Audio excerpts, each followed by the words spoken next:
Thanks for joining me here at Poor Patrick Productions. I'm the host Patrick, and I want to thank you for joining me here on this video where we will be discussing on starting a YouTube channel for $900 or less. And it can be a lot less depending on what you already have in your arsenal of tools to create content. A list of things you may need to start creating content is going to be a camera, microphone, lighting, backdrop, computer, desk. We're going to cover it all, and if you end up buying everything, it can still be under $900 to get started. The more items that you have and you don't have to purchase, that's the cheaper it is to actually get started. Now we're going to talk about the cameras first. With a wide variety of cameras, the camera that I'm using is a little over $300 right now, but I can show you how you can actually get started for even less than that on the cameras. So when we're talking about cameras, a lot of people already have a good camera that they can use to start recording video, and it's in their pocket, on their hip, in their purse, and that's going to be your cell phone. The cell phones today have great cameras, and you can utilize them for all sorts of things. So if you look at your phone, as long as it's newer, you got your phone out, you want to use the cameras on the back. That's your highest quality. So when you actually start recording video and you're doing it like this is what the video could look like, and this is also what it will sound like. Notice that the audio has changed a little bit, and that is because I'm utilizing the microphone on the cell phone instead of utilizing the microphone that I'm actually wearing, and this is what the quality of it looks like. Now, depending on what you're doing, this will work fine. You can buy little tripods, little stands that will hold the camera so that you can mount it somewhere, and you can utilize your cell phone for the purpose of your videos. So besides using your cell phone, one of the things that you can utilize is going to be an action camera. Now these action cameras, they shoot in a wide-angled lens, so they are going to actually pick up a broader area, and it'll give it a fish-eyed look. So it'll be a little distorted, and you have to actually take care of that in post-production. And it's real simple to do. A lot of the programs that you use to edit will actually have a one-click button to get rid of that fish-eyed look, so it'll get rid of that distortion. So when purchasing a action camera, that's one of the things that you want to look at is what is the purpose that you're going to be using that camera for, and will it meet all your needs and requirements? Does it have the ability to get rid of the fisheye look, or do you have to do that in post-production? If you're using software to get rid of that fisheye look, this is how you're going to... What are you doing? What? I'm going over getting rid of the fisheye in the post-production. That's what you were talking about. We're not at that point yet. Oh. I'm just talking about the cameras. I'm not talking about, my bad, the post-production. That's at the end of this. Sorry about that. Sometimes it's hard to find good help these days, you know what I'm saying? So the next thing that we want to talk about is the audio. You want to have good, clear audio. And there are tons of microphones, and depending on what you need it for is what kind of microphone you're going to get. Now they have the studio mics. I'm sure you've seen them on the podcast where their mic's sitting right here and they're just talking into it, or they have it right in front of them and they're talking into it. Maybe they're holding a mic and they're talking into it. Myself, I prefer the Lavalier mic. It's clip-on. It's easy for me to use. I can use it anywhere and take it anywhere with me. The adapter plugs into the camera. It plugs into my computer. It can plug into my cell phone. So whatever camera that I'm using, I have access to a decent mic, and I don't have to worry about recording it onto a different device.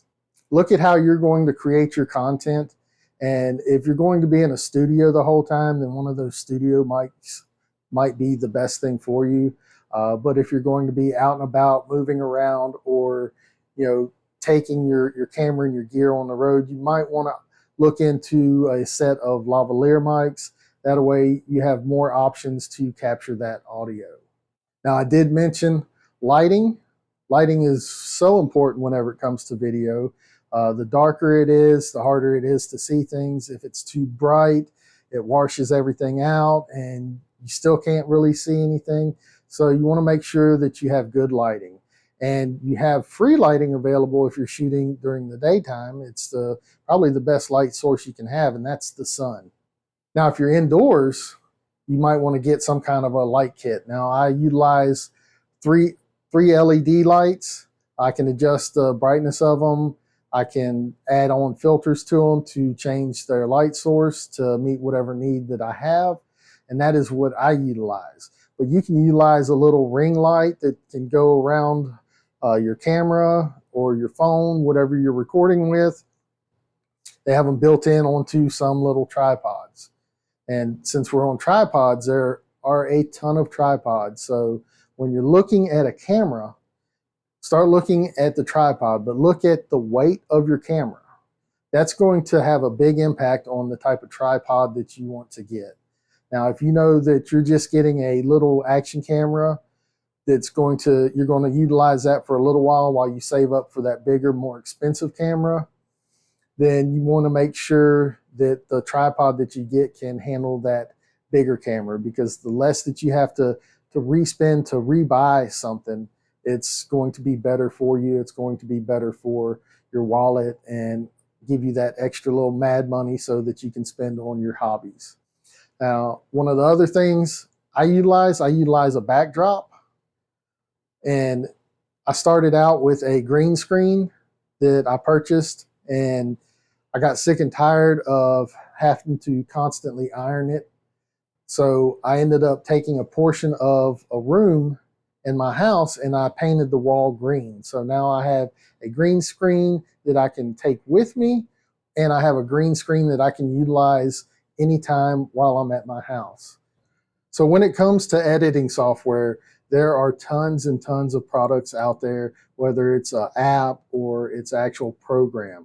And you want to actually look at the reviews and see how those perform and if they will meet your requirement. And most of the time there is some kind of a demo version that you can download. Some of them, there are actually free programs. If you take a look here, a lot of the programs will lay out pretty much the same. They tend to have the same kind of a layout. They'll vary a little bit here and there as far as where certain buttons are or certain file locations are. And if you look, you do have a window for your files. You have a preview screen that you can look at, or it will be a timeline screen. And in this case, it is both. You can look at the previews here, and then you can move them to the timeline. And whenever you're working in the timeline, you can see the video up here as well.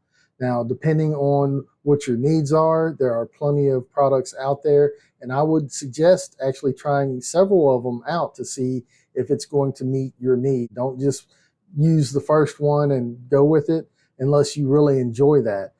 Actually take the time to try a couple of them out and go ahead and get those demos so that you can try them out, see how they work, see if they're going to meet your need. And it's a great way that you can do that by doing the demos. There's plenty of free ones online that you can search for and find the free versions of.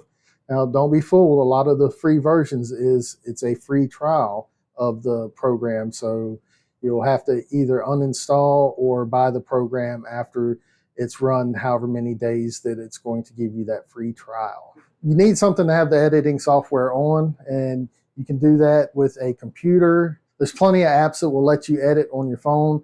The more complex editing that you're going to do, you're probably going to want to do that on a desktop, something that has a lot more power that can be utilized to do all the fun little things that you want to try to do.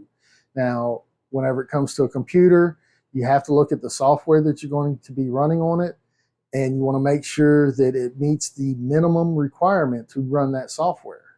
You need to have somewhere that you can have your computer set up and that you can sit in front of and do the editing on your videos. So, start looking around for desks if you don't already have one, or spaces in your home that you can utilize as a workspace. We went over a lot of stuff in this video, and we went over it pretty quickly.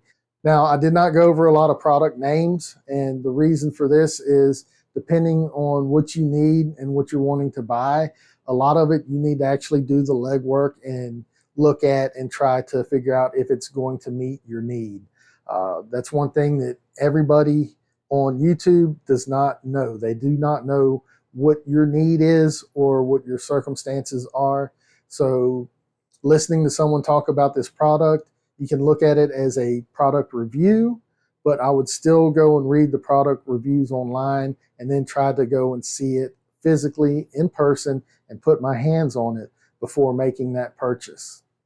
Now, depending on what you already have, you can spend as little as $20 for a microphone, or you might have everything ready and you just need that little push to get started.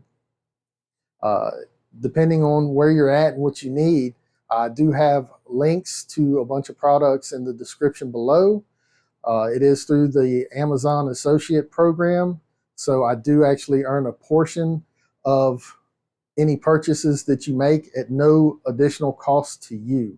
So I wanted you to know that if you hit any of those links that are between the disclaimers in the description below, that I am affiliated with those sites.